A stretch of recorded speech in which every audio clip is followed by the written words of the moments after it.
On November 14, 2025, Stephen Corey Bryant is scheduled to lay strapped to a gurney inside South Carolina's death chamber. At 44 years old, he will become the 50th person executed in South Carolina since the state restarted the death penalty in 1985, and the 7th inmate put to death in less than 14 months since the state was able to obtain drugs for lethal injection and reopen the death chamber after an unintentional 13-year pause. 21 years ago, his crimes terrorized Sumter County during an 8-day rampage in October 2004. 3 lives lost across rural roads and isolated homes. Cliff Gainey shot 3 times and left on the roadside. Willard Teachin, 62, shot 9 times in his own home, his eyes burned with cigarettes. Christopher Burgess shot twice and abandoned like the others. A 4th victim, Clinton Brown, survived after being shot in the back while fishing. But what made this case particularly haunting wasn't just the body count. It was the bloody message Bryant painted on Teachin's wall, using a potholder made by the victim's daughter when she was a child. Victim 4 in 2 weeks, catch me if you can. This was theatrical cruelty, designed to maximize pain and terror. But beneath the depravity lay a deeply troubled individual who was first institutionalized at age 11 and whose elementary school records indicated low mental and emotional intelligence. A man diagnosed with post-traumatic stress disorder from childhood sexual abuse, attention deficit disorder, and chronic depression. Someone who tried to help himself through the pain by using meth and smoking joints he sprayed with bug killer. His final moments await him. Bryant must choose his execution method by October 31st, lethal injection firing squad or electric chair. These aren't just procedural formalities. They're the final choices of a man whose broken childhood led to unforgivable crimes, whose case exposes the complex intersection of mental illness, substance abuse, and extreme violence.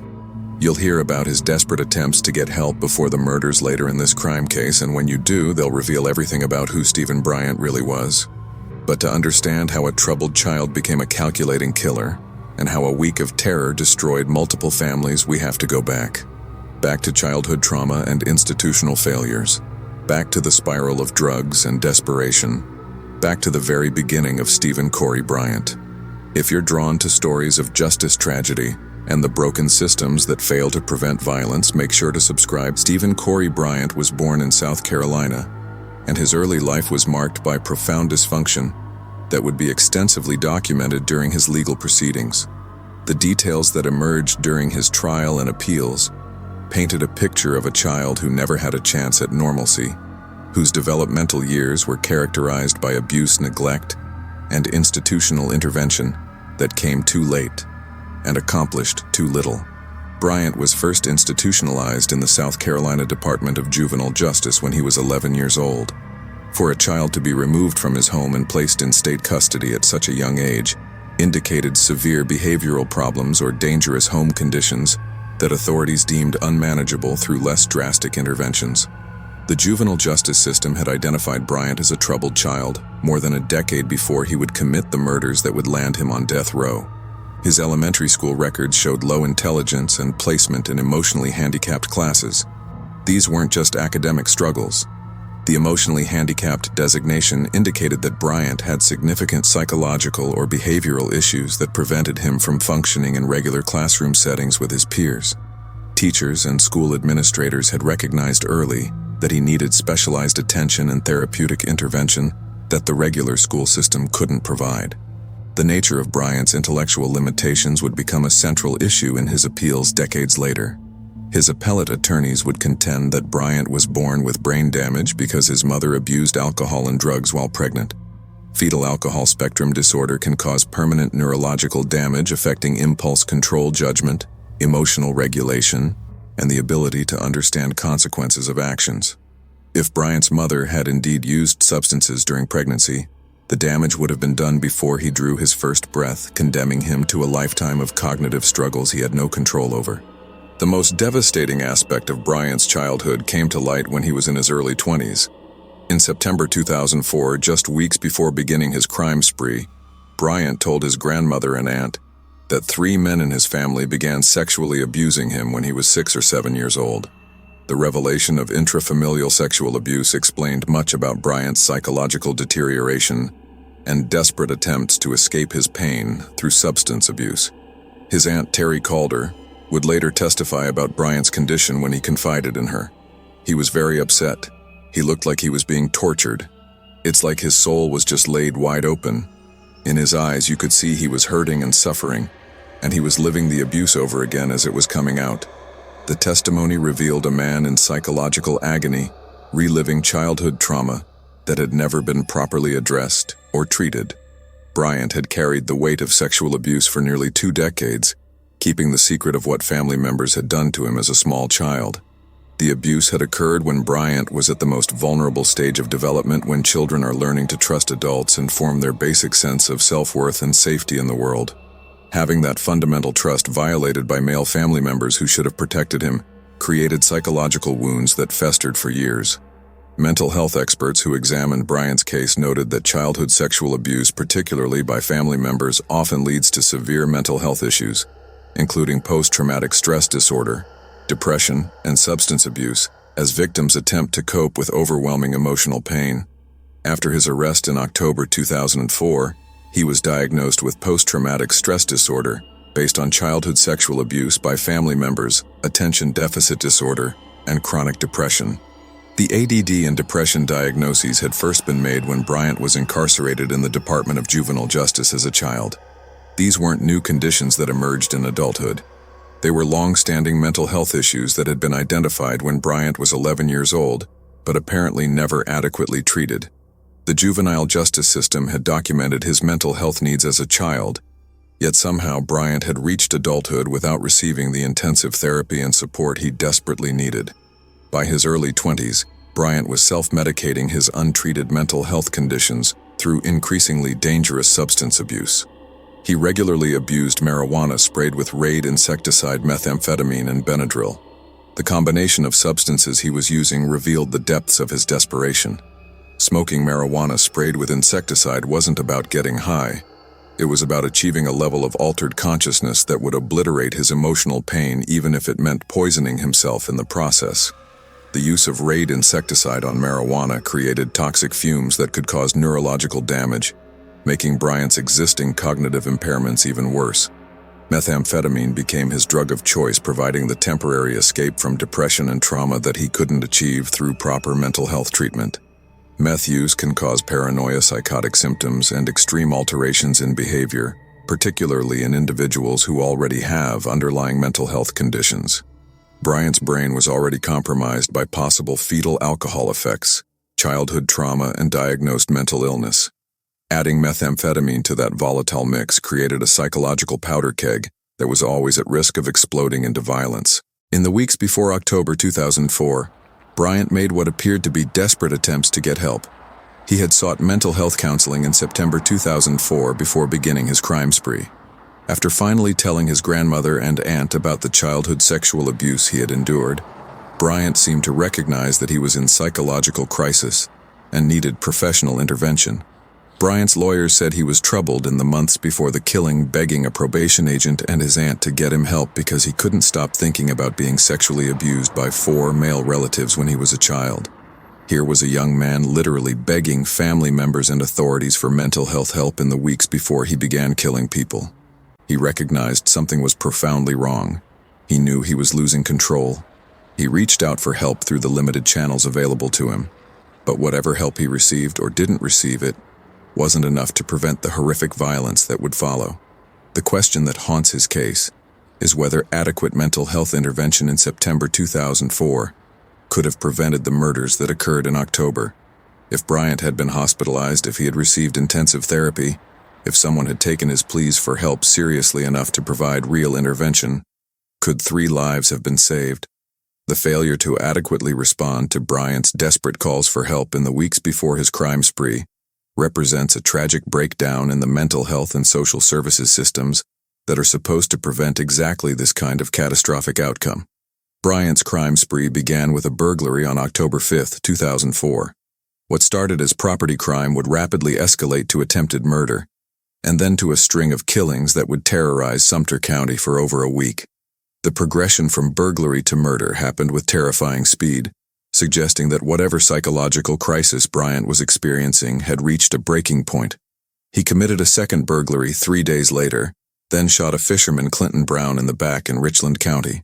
Brown was simply fishing from a riverbank when Bryant approached and shot him without warning or apparent provocation. The randomness of the attack created immediate fear in the community. This wasn't a robbery gone wrong or a crime of passion. This was a stranger shooting another stranger for no comprehensible reason. Brown survived after driving himself to the hospital following the gunshot wound to the back. His survival would later help police piece together the pattern of Bryant's crimes as investigators tried to determine if the shootings in Sumter County were connected. On October 9th, Bryant picked up his co-worker Cliff Gainey at his home and took him to a convenience store, then out on a drive. Gainey trusted Bryant enough to accept a ride from him. They worked together. There was no reason for Gainey to suspect his co-worker was planning to kill him. The betrayal of that basic workplace trust would make this murder particularly disturbing to those who knew both men. Bryant shot Gainey 3 times, then left his body on the side of the road and returned to Gainey's home, which he robbed. The methodical nature of the crime showed calculation. Bryant had driven Gainey out to an isolated location, shot him multiple times, then returned to his victim's home to steal his possessions while his co-worker's body lay abandoned on the roadside. This wasn't impulsive violence driven purely by drugs or mental illness. This was premeditated murder followed by theft, suggesting Bryant understood exactly what he was doing and planned to profit from it. The discovery of Gainey's body on October 9th created panic in Sumter County. As deputies frantically looked for the killer, many of the 100,000 people in Sumter County lived in fear over the random attacks. Officers stopped nearly everyone driving on dirt roads and told people to be leery of anyone they did not know asking for help. The community response revealed how vulnerable people felt. If someone could be shot while fishing or picked up by a coworker and killed, then no one was safe. Normal activities like accepting rides from acquaintances or helping strangers became potentially fatal decisions. 2 days after killing Gainey, Bryant would commit the murder that would ultimately earn him a death sentence. On October 11th, Bryant killed 62-year-old Willard Teachin in his Sumter home. Bryant admitted to killing Willard T.J. Teachin after stopping by his secluded home in rural Sumter County and saying he had car trouble. The elderly man made the fatal mistake of helping someone who appeared to be stranded. Teachin opened his door to Bryant, believing he was assisting a motorist in distress, never imagining he was inviting his killer inside. Bryant, who was 23 at the time, shot Teachin 9 times and looted the house. He burned Teachin's face and eyes with a cigarette. The excessive nature of the attack, 9 gunshot wounds and cigarette burns to the face and eyes, demonstrated a level of sadistic cruelty that went far beyond what was necessary to kill and rob someone. The torture suggested Bryant was acting out rage or deriving some psychological satisfaction from inflicting pain on his helpless victim. After killing Teachin, Bryant engaged in behaviors that revealed his state of mind. He ransacked Teachin's house looking for items to steal, then smoked cigarettes and a cigar and used Teachin's computer. He lingered at the crime scene calmly smoking and using his victim's computer while Teachin's body lay nearby. This wasn't someone fleeing in panic after committing a crime. This was someone comfortable enough at the scene of his murder to relax and help himself to the victim's possessions. The most chilling aspect of the Teachin murder came next. Bryant answered calls to Teachin's phone from his wife and daughter by telling them he had killed Teachin. When Kimberly Dees called her father multiple times, growing increasingly worried that he wasn't answering, Bryant deliberately picked up the phone. On the 6th call, a strange voice answered. The person on the other end told her she had the right number. Then she demanded to speak to her father. And he said, "You can't. I killed him." And I said, "This isn't funny. Who are you?" He said, "I'm the Prowler." And I said, "Excuse me, who are you?" He said, "I'm the Prowler." The psychological cruelty of answering the victim's phone and informing his daughter that he had murdered her father revealed a sadistic streak that went beyond even the physical violence. Bryant wanted the family to know. He wanted to inflict maximum emotional damage. He wanted to terrify and traumatize. The use of the term prowler suggested Bryant saw himself as some kind of predator stalking the community. Before leaving the scene, Bryant created the bloody display that would make his case infamous. Candles were lit around Teachin's body. Someone took a potholder made by his daughter when she was a child, dipped the corner in blood and wrote "Victim 4 in 2 weeks, catch me if you can" on the wall. The staging of the crime scene with candles created a grotesque tableau. The use of the daughter's childhood potholder to write the message added another layer of cruelty as Bryant desecrated a sentimental family object to taunt investigators. When police arrived at the scene after Bryant had left, they found cigarette burns on Teachin's eyes and several notes left behind, including the bloody message on the wall. The message, "Victim 4 in 2 weeks, catch me if you can," served multiple purposes. It claimed credit for previous killings, establishing Bryant as a serial killer. It challenged law enforcement, suggesting they were incompetent and unable to catch him. It created public terror by announcing there was an active serial killer on the loose. The misspelling of victim as victim suggested either limited education or someone trying to appear less intelligent than he actually was. 2 days after killing Teachin, Bryant greeted 35-year-old Chris Burgess at a convenience store. Burgess put his motorcycle in the back of Bryant's truck and drove off with him, the clerk later recounted. Burgess had no way of knowing that the friendly stranger offering him a ride was the prowler who had been terrorizing Sumter County for over a week. The convenience store clerk's testimony would prove crucial as an eyewitness who saw Bryant and Burgess together shortly before the murder. Similar to how he killed Gainey, Bryant shot Burgess twice and left his body on the side of the road. The pattern had become clear. Bryant offered rides to unsuspecting victims, drove them to isolated locations, and shot them when they were vulnerable and unable to defend themselves. The roadside shootings shared a common element. Prosecutors said Bryant gave the men rides, and when they got out to urinate on the side of lonely rural roads, he shot them in the back. The victims were literally caught with their backs turned, attending to basic biological needs when Bryant executed them. The method showed both calculation and cowardice. Bryant chose moments when his victims were maximally vulnerable and unable to fight back or even see the attack coming. Police caught Bryant, who witnesses had identified that same day. The convenience store clerk's description of the man who left with Burgess, combined with other witness accounts from earlier crimes, allowed investigators to identify and locate Bryant quickly after Burgess's murder. Bryant confessed to the crimes according to court filings. When confronted with the evidence, Bryant didn't deny his actions. He admitted to the murders, the attempted murder of Clinton Brown, the burglaries, and the other crimes that had terrorized Sumter County for over a week. The confession eliminated any doubt about his guilt and would later form the basis for his guilty plea. Bryant's week-long crime spree had left 3 men dead, 1 man seriously injured, multiple families destroyed, and an entire community traumatized. The randomness of his victim selection created widespread fear. If a fisherman, a co-worker, and men accepting rides could all be murdered, then anyone could be next. The calculated cruelty of the Teachin murder, with its torture staging and taunting messages, elevated the crimes beyond mere murder into something that seemed designed to maximize terror and suffering. Bryant's violence didn't end with his arrest. While in jail the following year, Bryant attacked a detention officer, punching him multiple times and continuing to beat him after he collapsed. The jailhouse assault demonstrated that Bryant remained dangerous even in custody. His willingness to attack a corrections officer suggested either a complete lack of impulse control or an ongoing rage that found outlets in violence whenever opportunity presented itself. The attack on the officer would have significant consequences during sentencing, as it showed Bryant posed an ongoing threat even within the controlled environment of incarceration. Bryant pleaded guilty to that attack along with the other crimes in 2008. 4 years after his arrest, Bryant entered guilty pleas to 3 counts of murder, assault, and battery, with intent to kill, burglary, arson, and assault on a corrections officer.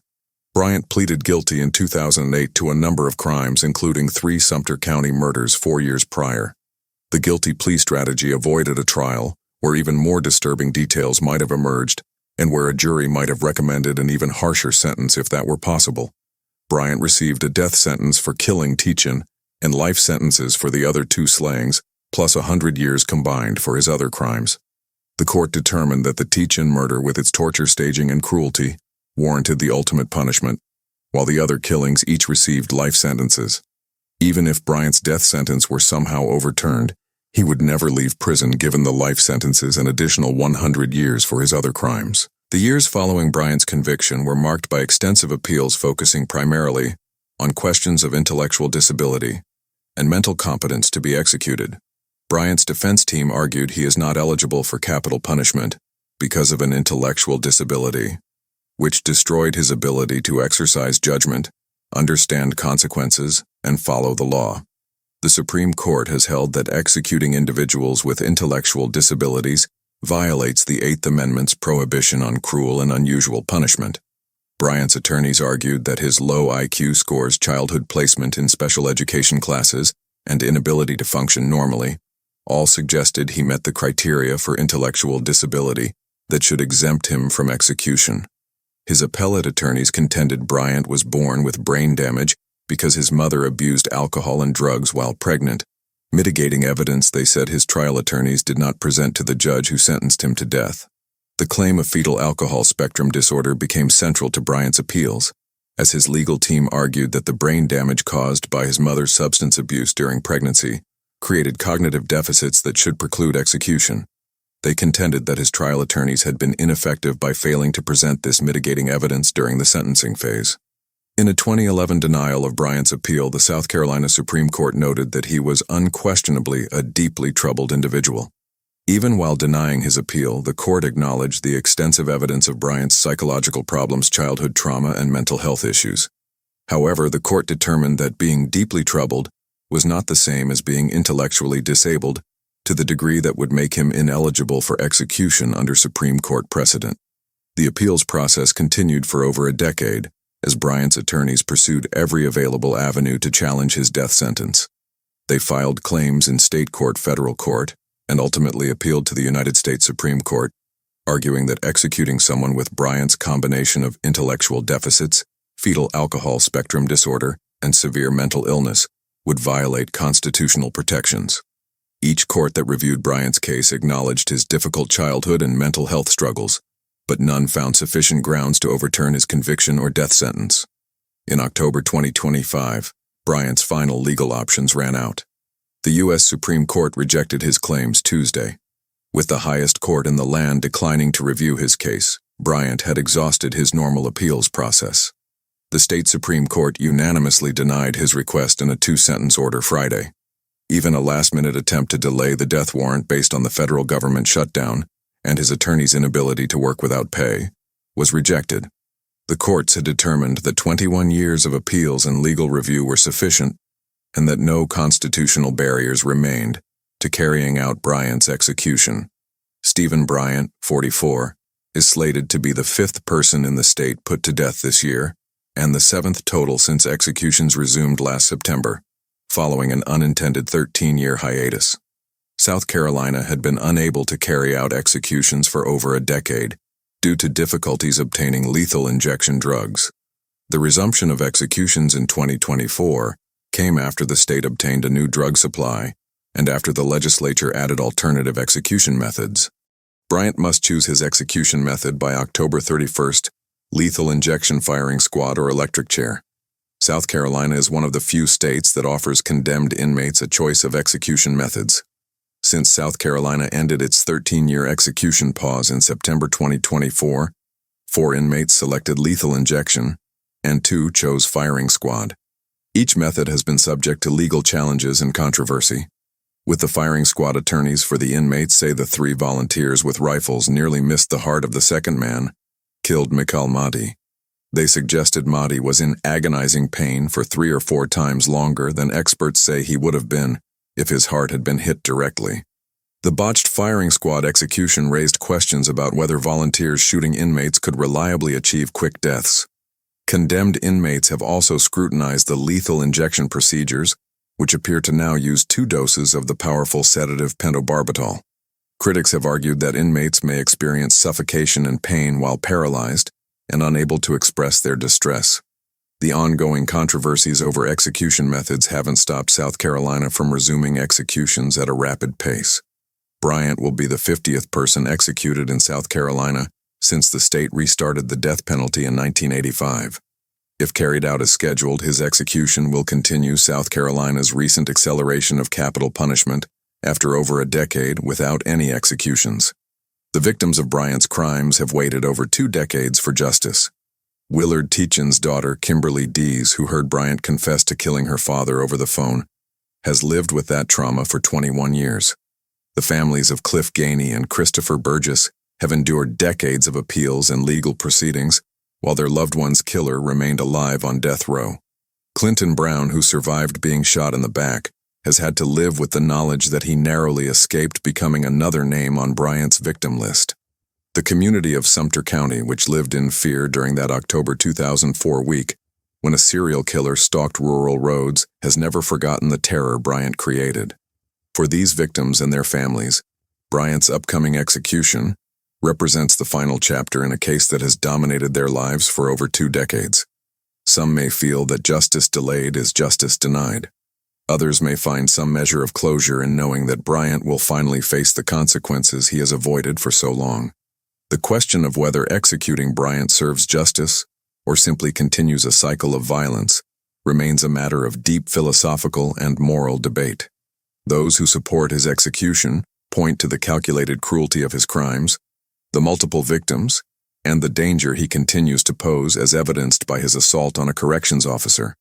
They argue that someone who committed such depraved acts while taunting law enforcement forfeits any right to live, and that the families of his victims deserve to see justice carried out.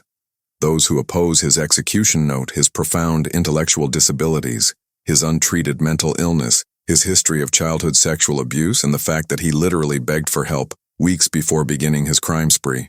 They argue that executing someone with Bryant's background of trauma and cognitive impairment is itself a form of cruelty, and that society failed him long before he failed society. Bryant's final hopes of a reprieve rest with the unlikely last-minute intervention from the courts or clemency by Governor Henry McMaster. According to the Death Penalty Information Center, South Carolina currently has 29 inmates on death row. No clemencies have ever been granted in the state. The complete absence of any clemency grants in South Carolina's history suggests that Bryant's chances of receiving mercy from the governor are virtually non-existent. The courts have already rejected all his appeals, and the governor has never demonstrated willingness to commute a death sentence. Barring some extraordinary last-minute development, Bryant's execution will proceed as scheduled on November 14, 2025. The method he chooses, lethal injection firing squad or electric chair, will determine the specific mechanics of how the state takes his life, but the outcome will be the same. After spending over 2 decades on death row, after exhausting every legal avenue available, after years of his attorneys arguing that his intellectual disabilities and traumatic childhood should exempt him from execution, Stephen Corey Bryant will die at the hands of the state of South Carolina. His death will close a case that began with terror and ended with lengthy legal battles over fundamental questions about punishment, mercy, and justice. Whether his execution represents appropriate accountability for horrific crimes or the final failure in a lifetime of systemic failures depends entirely on one's perspective on capital punishment itself. If you want to stay updated on cases like Stephen Bryant's and explore the complex intersections of mental illness, childhood trauma, and violent crime, make sure to subscribe to Execution Zone and hit that notification bell. We dive deep into the cases that challenge our understanding of criminal responsibility, justice, and punishment. What do you think? Should someone with Bryant's history of intellectual disability, childhood sexual abuse, and documented mental illness be executed, or do these factors warrant life imprisonment instead? Let us know in the comments below, and remember to like this video if you found it informative. Until next time, this is Execution Zone, where we examine the most controversial cases in American criminal justice.